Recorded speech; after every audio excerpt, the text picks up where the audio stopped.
ஒரு சின்ன கதை உதாரணமாக சொல்லலாம்.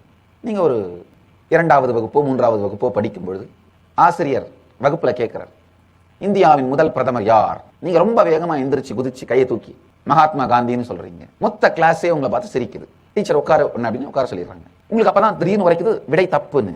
நல்லா புரிஞ்சுக்கோங்க, அந்த நேரத்தில் நீங்க உணர்ற அந்த அவமானப்படுத்தப்பட்டதா உணர்றது, அந்த உணர்ச்சி வரும் பொழுது அந்த அவமானப்படுத்தப்பட்ட உணர்வு ஏற்பட்டதுனால உடனே நீங்க என்ன முடிவு பண்றீங்க? எதிர்காலத்தில் எப்பவுமே இந்த மாதிரி வேகமா எந்திரிச்சு எதுலையும் ஆக்டிவா இருக்கிறது இல்லைன்ற ஒரு முடிவுக்கு வந்துடுறீங்க. கடந்த காலத்தில் எப்பவோ நடந்த ஒரு நிகழ்ச்சிக்காக எதிர்காலம் முழுமைக்கும் நீங்க முடிவெடுக்கிறீங்க. அப்ப என்ன ஆகுது? 10 வருடம் 20 வருடம் அல்ல 30 வருடங்களுக்கு பிறகு ஆபீஸ்ல நீங்க உங்க டீமோட உட்காந்துருந்தீங்கன்னா கூட எல்லாரும் பிரசன்ட் பண்ணும் பொழுது நீங்க நினைக்கிற கருத்தை நீங்க வேகமா எந்திரிச்சு பிரசன்ட் பண்ண மாட்டீங்க. நீங்க ஆக்டிவா இன்வால்வ் ஆக மாட்டீங்க. உங்க கருத்தை வேற யாரோ சொல்லி நல்ல பேர் வாங்கிட்டு போயிடுவாங்க, ப்ரமோஷன் வாங்கிட்டு போயிடுவாங்க. இதுக்கு காரணம் என்னன்னா, அந்த மூல மனப்பாங்கு, இந்த சிறு வயதிலே உங்களுக்கு நீங்களே ஏற்படுத்தி கொண்ட சுய சந்தேகம், சுய வெறுப்பு, சுய மறுப்பு. அந்த சிரிச்ச உங்களுடைய கிளாஸ்மேட் எல்லாரையுமே நீங்க ஒரு விரோதிகள் மாதிரி மனசுக்குள்ள ரெக்கார்ட் பண்ணி வச்சிடுறீங்க.